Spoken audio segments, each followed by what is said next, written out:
Hello and welcome back to BannerKings, and we're going to be just trying out this new, somewhat new-ish strategy when it comes to taking a castle here. Obviously, it's not really new, it's more like a little bit stupid, but it's a little bit maybe faster paced than what we're used to.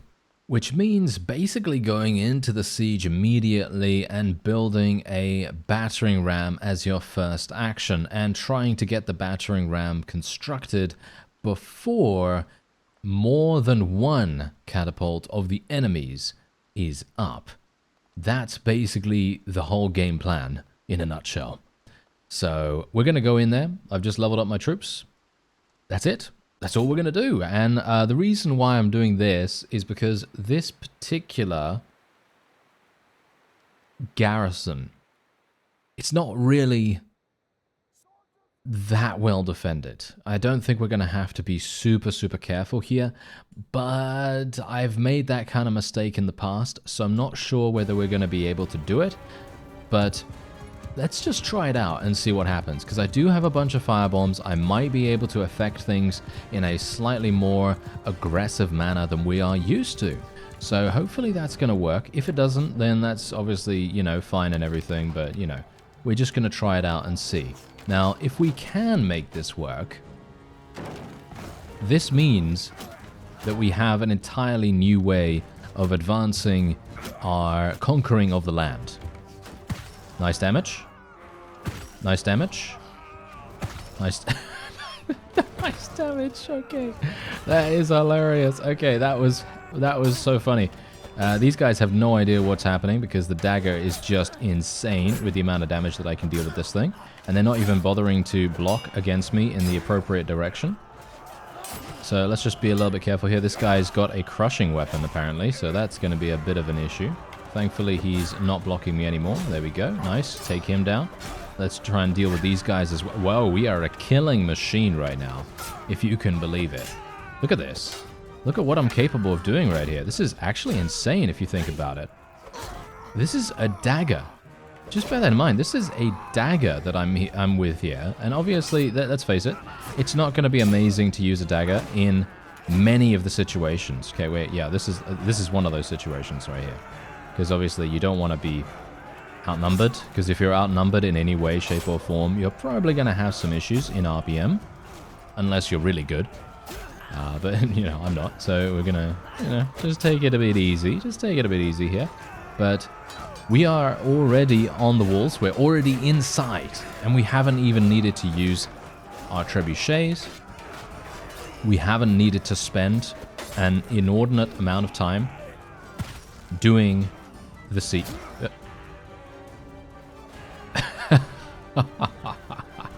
Doing the siege. I didn't know that there was actually a a sheer drop off the side there. You know, it's actually quite funny. I think that would have been better if I fell off and died. I think it would have been even funnier if that had been the case. I think that would have been perfect. Because you know me, I'm not really a serious individual when it comes to dying in games. If that happens, it happens. But I think that would have been hilarious for us just to literally run away while throwing a firebomb and then just fall off the edge here and die.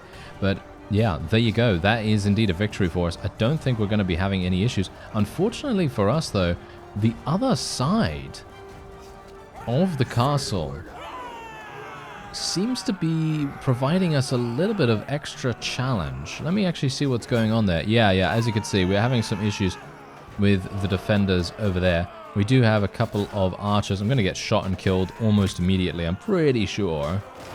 I'm basically dead. One shot hits me and I'm dead, so, you know, that's obviously a bit of an issue. Thankfully, I am doing some pretty decent damage with my firebombs here. But again, I can just die. You know, there is nothing stopping them from killing me here.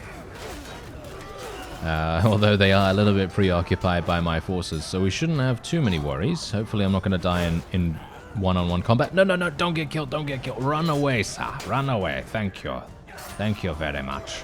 Okay, I did not want to die in that situation either, because no offense right now, no offense, but for me personally, I don't really like dying when I'm at this little HP when there are a lot of people surrounding me. Because if there are a lot of people surrounding me, I kind of go, yeah, you know what? That's kind of cheap. I don't really like that, you know. If they want to do that, then that's fine. But from my perspective, I personally prefer a hilarious death. So something where I just die from fall damage or whatever, or if I die surrounded by 30 troops, then obviously that's also quite funny. Or if I kill myself through explosive, you know, explosive bomb usage or something. I think that's quite funny too.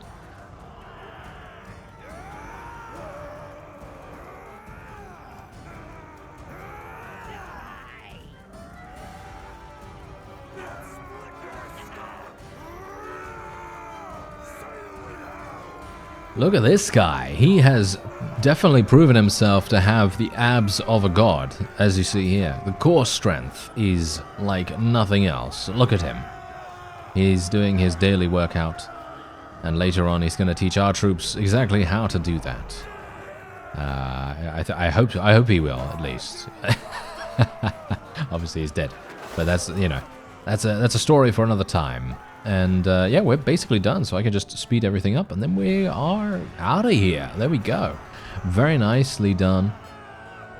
And this newer strategy seems to be pretty good. Obviously, as I say, it's not really a new strategy, so to speak. It's just changing our mindset surrounding the whole siege thing. Because from my perspective, I personally like going in relatively quickly. Because if you can go in really, really fast, you're going to have a really, really hard time. Well, the enemy is going to have a really hard time actually making any kind of adjustment. Okay, wait a minute. Whoa, really? Okay, wait. Yeah, we've got so much hardwood here. I think that's the main thing that's causing me to have so many issues with our space right now. Let me actually just see if there's anything else. Yeah, the quality beer as well. Just going to get rid of 400 of that. We've got some fine butter that we can get rid of too. And we're basically just going to be taking the rest here, because look at all this stuff. This is just way too good to give up, in my opinion. So we're just going to do that. And then we can probably take some, right? Then we can probably take some. So I'm going to take the fine butter, take the beer, and take the carrots, I guess. Take the carrots and stuff. I don't know, actually. Let's actually have a look. I didn't have any carrots. Oh, okay. Apparently, I didn't have any carrots. Okay, that's kind of sad. Would have been pretty good to have some carrots, but all right. Okay, yeah, there we go. We can also take some of that. All right, fantastic. Okay, so this was absolutely worth it. You know, far and away worth coming over here. Obviously, we've already taken Cranarok Castle one time before, but I thought, hey, you know what? It might be interesting to see whether this newer strategy actually makes a difference. And it seems to work relatively efficiently. Obviously, as I say before, it is not a strategy to use when the enemy has a significant garrison. This is probably not going to work in those situations where the enemy has, you know, 700, 800, 900, 1,000 troops in there. But when they have around 200, 300, maybe even 400, you might be able to make a good go of things. Because then you're going to be able to basically blitz them on the battlements, and you can basically just make it so that they have no idea what has just happened. And you can be really, really fast about the whole thing. Which is pretty good, in my opinion. I think that's kind of cool. But I don't know. I'm not sure if it's particularly effective here, but I guess we'll see. Maybe we're going to try another one, and maybe that was just a fluke. I don't know. Maybe it was just a fluke or something like that. I don't really know about that. Anyway, we're just going to spend a little bit of extra influence here. I have so much influence right now as well. We have 2,500 influence, and I have obviously spec'd to some charm skill. So the charm skill is indeed going to be leveling up quite nicely. Alright, so the coolest thing about this is that Varcheg actually has over 1 million in cash. And that's obviously what we wanted. So I'm just going to sell absolutely every single weapon we have. We're gaining 422,000 from that. We're going to sell, again, all of our shields and thrown weapons. And as you can see, we gained 800,000 now. And we can also sell all of our armaments and things like that. But I have a feeling this is going to be more than 221,000. So what we're going to do is I'm just going to sell this instead. As you can see, yeah, it is dramatically going up now. And we are probably going to make this entire town bankrupt. As you can see. Yeah, there's just way too much stuff that I have here. Yeah, there you go. Boom. Look at that. I just gained 1 million. Over 1 million gold in one fell swoop. And that just goes to show that it is very luck-based. It's like a lottery, you know, basically. Whenever you go into a castle, if they have a significant amount of, you know, resources and you know, trade goods and gear and stuff like that, it's pot luck. Basically pot luck. Because the last time that we did this particular siege, we did not get this much, which definitely goes to show. Anyway, there's 472 here. I'm not a big fan of going in there. Epicrotia has over 1,000 as well. I did actually plan on taking Epicrotia, if you can believe it. I don't know how effective that's going to be. I was kind of hoping... Why is Desporion being a bit of an idiot? Because I was actually kind of hoping he'd take Varagos Castle. Because if... Now, here's the thing. Obviously, if he goes and he takes Varagos Castle, and I deal with some of the territory over here, my plan, or at least hopefully my plan, was for this to happen. I take these two castles here. Maybe I'm able to take Epicrotia too. Maybe someone like Vipon comes over to help me. He's actually going, as far as I can tell, to besiege Chenopsis Castle. Where is Chenopsis Castle? There? Oh, wow, that's actually pretty far away. Okay. All right, sure. If he wants to do that, then who am I to stop him, right? Anyway, I was actually kind of hoping that, you know, we would be able to do this. Basically, take this, right? These three things right here. And then Desporion would take Varagos Castle. And then maybe we would actually meet up in sort of like the center area here. Maybe take Diathma and Saniopa together or something along those lines. And then we could kind of start constricting and basically just cutting the head off the Northern Empire. Because obviously if we could take these things, you know, these are some of their strongest towns, and Prela and Myzea are obviously really good too, but generally Epicrotia and Diathma, they're both very, very good towns, and generally I would like to try and eliminate those if we can, but well, that's obviously not the case right now. So once again, I'm going to try, and now this is going to be a true test, okay? Because obviously we started with the other castle, and the other castle had a significant... oh yeah, this is not going to work this time. Yeah, they started with a catapult this time. Yeah, I think the reason why they started with the catapult is because they had this vassal in there. If the vassal was not in there, maybe it wouldn't have started as built. I'm actually not entirely sure, because I know that there is a perk available in the engineering tree that I think provides a ballista. I don't think it is a thing that provides a catapult, but I'm not going to preclude the fact that maybe there is something and I've just forgotten about it or whatever. Or maybe there was some other reason why they already had a catapult built. But this is definitely going to make a huge difference. I'm going to say that maybe it's even going to make the difference between us making this or indeed them breaking us. You know, that's how it's going to be, unfortunately.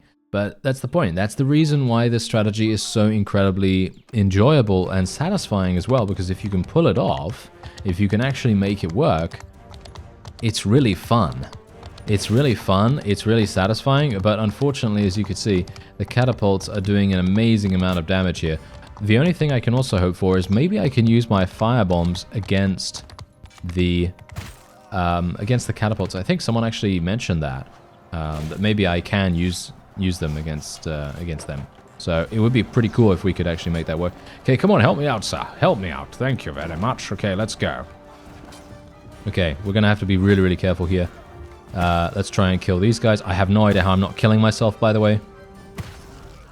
I have no clue how I'm not killing myself with this. I should, all intents and purposes, be doing that, but I assume there is some kind of collision issue with the battlements themselves, and I think that's the reason why I am avoiding damage, which is very funny, actually, now that I think about it. Let me see. Oh, no, get out of here. Get out of here. Okay, come on, let's kill these guys. And, okay, that guy is now no longer attacking me. Okay, yeah, now, here's the thing. Basically, if I'm able to survive, this will be a wonderful victory. But if I'm gonna die, this is it. We're probably gonna have a pretty close run battle. So now let's actually see here. If I pick up these stones, can I kill the thing with these? Oh, it did 57. 57. Oh, that's not really. I could try using my firebombs, but I think it's maybe easier for me to just use my dagger. That seems to be the easiest thing, right? Isn't it? Oh, wow. It's going to take an age for me to do this. This is hilarious. Okay, wait. Maybe I can do this a little bit better. What about piercing? Pierce doesn't do as much. Okay, that's quite funny. All right. I guess I'm just going to stand here for 5,000 years and just cut away at this particular catapult, and then we'll see what we can do about the other one, maybe? I'm not entirely sure. I just know that this one was the reason why we were suffering casualties. Alright, so that has now been destroyed, and, well, we have a pretty funny situation on our hands here. There's a bottleneck situation going on. I'm not sure if I can even do something about that. Seems like my forces have, maybe they've broken through? Maybe they've actually broken through now? I should probably look over the side here, though. Actually see what's going on. Yeah, no. We should be absolutely fine. I cannot jump, though. If I jump, that's going to be really bad. My forces are also over there on the battlements. Okay, I'm going to stick with these guys right now. And let's see what we can do here. Nice little firebomb. Boom. Nice damage. I have to... that's the funny thing. I actually have to be a little bit careful about how I use these, because they are a limited resource. Okay, nice. Yeah, don't take fall damage, you absolute imbecile. Why am I doing that? I don't know. Anyway, let's just see if I can do this. Nice. Yes. Okay, that's good. Okay, not too bad. I was kind of hoping for a bit more there, because we are capable of actually killing so many more.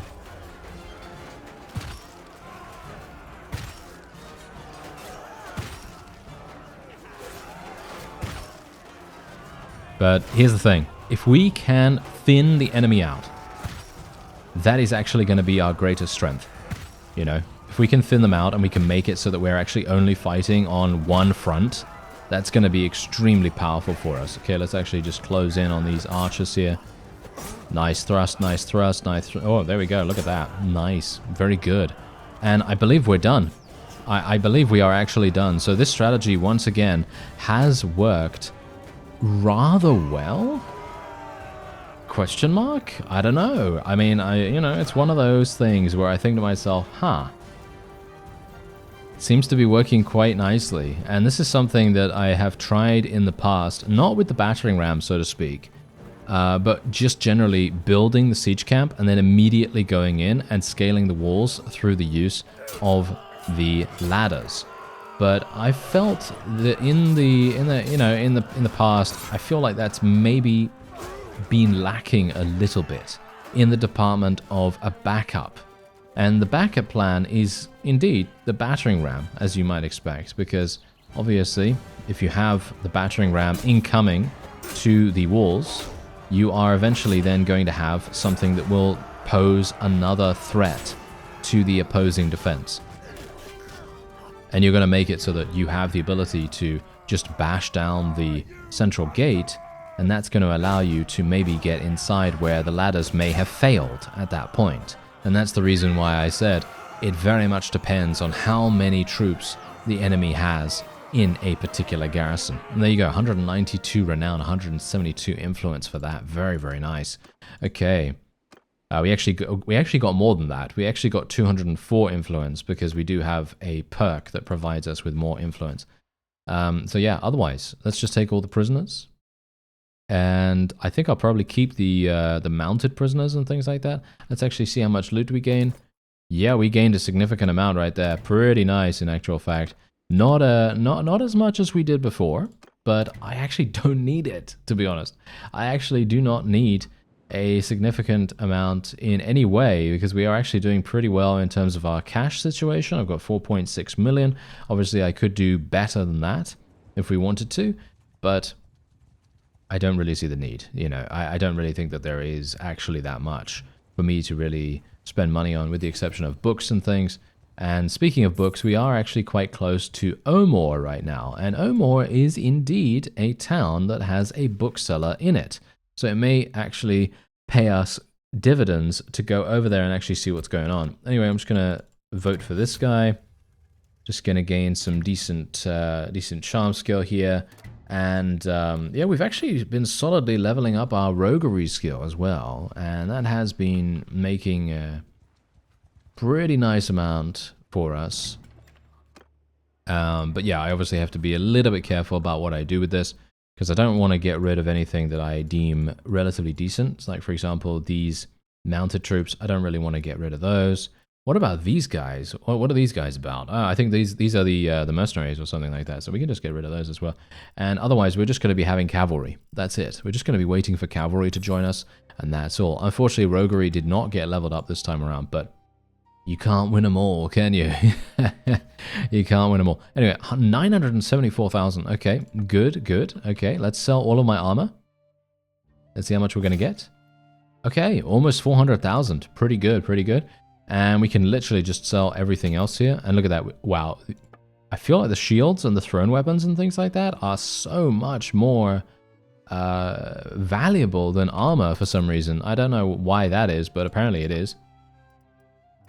Fine grain, we can get rid of a huge amount of that. We don't really need a massive amount of that. Fine carrots, we can basically just leave that as well. Fine butter is okay. We can get rid of some of our hardwood as well. That's the funny thing. I don't really want to go super hard on the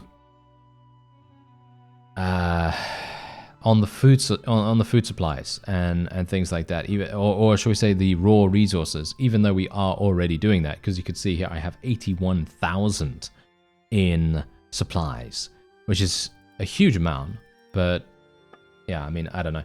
Anyway, we should probably sell some saddles, shouldn't we? Yeah. We should probably sell some saddles, because that's a thing that has been plaguing us for quite some time. So let's get rid of some of these and actually see how much weight we can shed from that. Yeah, not bad. Wait, no. Yeah, about 3,000, really? Only 3,000? Oh, okay. Well, that's kind of weird. Someone said that we have a huge amount of banners. As you can see right here, we don't have a huge amount as far as I can tell. I mean, maybe I'm not seeing where they all are or something, but yeah, there they are. Anyway, what else can I do? I'm thinking maybe we want to buy some more saddle horses. Am I stupid for doing that? Maybe. There is a herding deficit that we have right now, so maybe that's not the best idea. But okay, wait. What about this? What about if I actually get rid of some of these other horses, like the Midlands Palfrey, for example? That slows me down dramatically, and my herding does not go up. Or shall we say, my herding is not resolved as a result of doing that. So let me actually just see here. If I buy a bunch of these, this does not do anything for me, as you can see. It does not increase my speed. So basically I need to get rid of some of these pack camels. Yes, there's the pack camels. Okay, getting rid of some of those has not done much about our herding issue. There we go, now it's doing something. Okay, herding is completely gone now. Okay, that is super weird actually. I feel like that is quite strange, but I guess because we have just so many of them, it does make sense. It's also happening like that because we have we've lost people, you know? We've lost people in the previous sieges, and obviously herding is affected by, if you don't know this, basically it's troops and mounts are relative to each other in regards to herding. So in other words, if you have a huge amount of mounts and not enough troops with which to use them, you're going to suffer a pretty hefty herding penalty.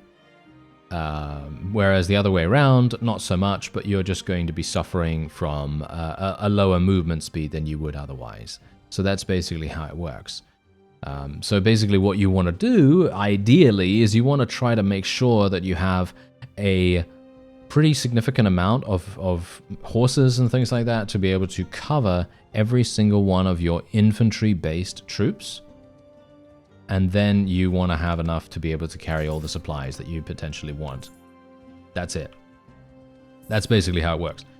You know, very, very, shall we say, very rough explanation of how the herding thing works. Obviously, you know, you don't want to go overboard on the animals in general. So, for example, cattle, pigs, sheep, and in this mod specifically, you're also going to be dealing with chickens and geese and things like that, which is also going to make a difference in regards to herding. So yeah, what we're going to do is I'm actually going to go over to Omor right now, and we are going to have a look and see if I can purchase a book. Obviously, at the moment, I do have 5.48 million gold, so I might as well spend some money on some additional gold. Really? Spend some money on some additional gold. That's what I just said? No. That's not what we're doing. We're going to buy a book. We're going to buy a book, and we're going to see what we can do. So let's see. Where is this guy, by the way? Is he in the Lord's Hall, or where actually is this guy? Because I always forget where he is. I think he's in the hall, isn't he? He's in the Lord's Hall here. So let's go in and actually see whether he is there. For some reason I don't think he's here. Am I stupid? Maybe. Am I think I'm misremembering, actually. Wait. Let's actually just have a quick look here. There's my wife there. Okay, let's just be a little bit careful. No, I'm not seeing the book merchant here anywhere. Wait a minute. Has he moved? Has he actually moved? Wait a minute. Okay, let me just take a quick look. There's throwing skill, by the way. You can pick up items from the ground while mounted, plus 20 morale and renown gained from battles won. That sounds pretty good. I don't really care about the travel speed of throwing weapons or anything like that right now, so I'm going to just go for long reach. I think the secondary effect of long reach is actually pretty nice. The additional morale and renown is okay, you know, it's pretty nice. And yeah, okay, so yeah, as you can see, no books. So let's have a look. No, he's moved. Okay, I did not know that they could do that. I thought they were static. Okay, fine. Ah, that's pretty funny. Okay, so I literally thought that they were static and they would not move.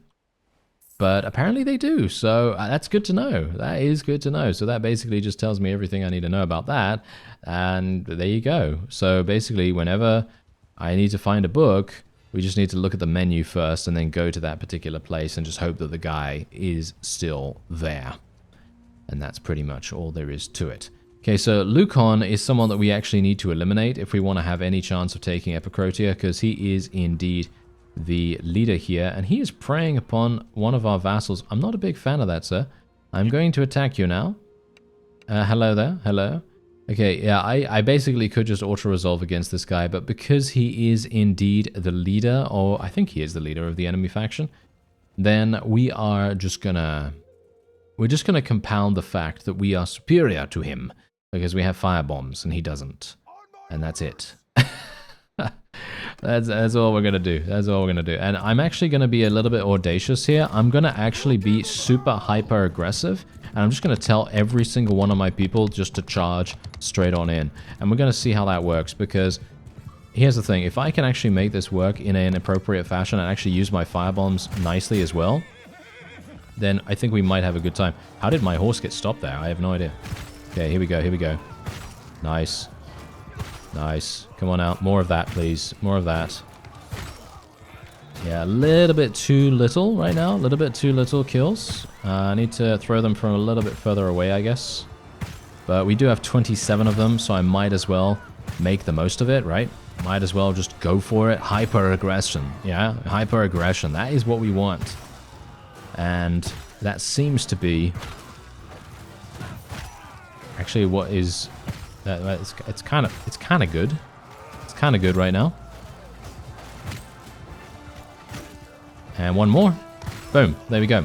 Okay, and now we can do a little bit of stabby action with our dagger here. And once again, I'm just going to be super aggressive here. I'm actually going to get off my mount. I'm going to get off my mount because I just want to be super in their faces. That's all we're going to do. Just going to go really hard against them here.